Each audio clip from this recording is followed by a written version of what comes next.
हुसैन मेरा नाम है, बस्ती अमानत अली में रहना वहाँ।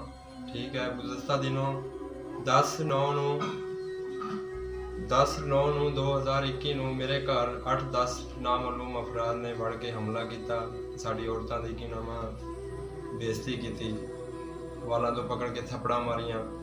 ठीक है, साड़ी FIR हैगी है थाना बी डिवीजन की नाम दर्ज हुई है।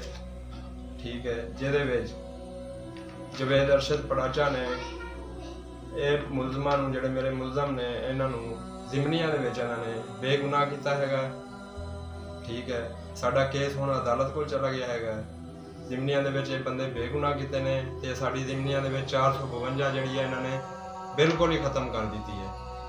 ਲਿਹਾਜ਼ਾ ਇਹਨੇ ਭਾਰੀ ਰਕਮ ਨਾਲ ਜਿਹੜਾ ਨਾ ਭਾਰੀ ਰਕਮ ਮੁਲਜ਼ਮਾਂ ਕੋਲੋਂ ਲੈ ਕੇ ਇਹਨੇ मुलजमान नाल फुल तावन किया है। साडा एक भी जड़ा ना मुलजम हजे तक गिरफ्तार नहीं किया गया। ठीक है, इन्हें जिमनिया दे विच जड़ा साडी 452 भी खत्म करा दी है, उल्टा मुलजमां कोलों पैसे लैके उन्होंने बेगुनाह कर दिता।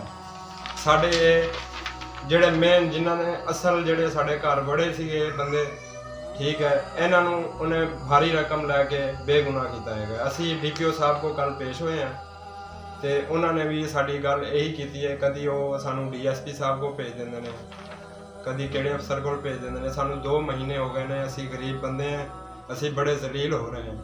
तो हुण साड़ी 17 तरीक नूं पेशी हैगी है, तो सानू 17 तरीक नूं इंसाफ ना मिलिया तो सामने अपने आप नूं अग ला देंगे। हुण मुलजमान जिहड़े ने सानू तड़ियां दे रहे हैं, अगे छोटे भरा दी लत्त तोड़ी है, हुण तेरी लत्त तोड़ांगे।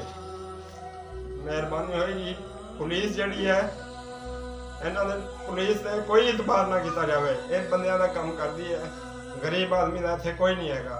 लिहाजा साडी वज़ीर आला पंजाब IG पंजाब DPO रहीम यार खान से अपील है कि हमें इंसाफ दिया जाए।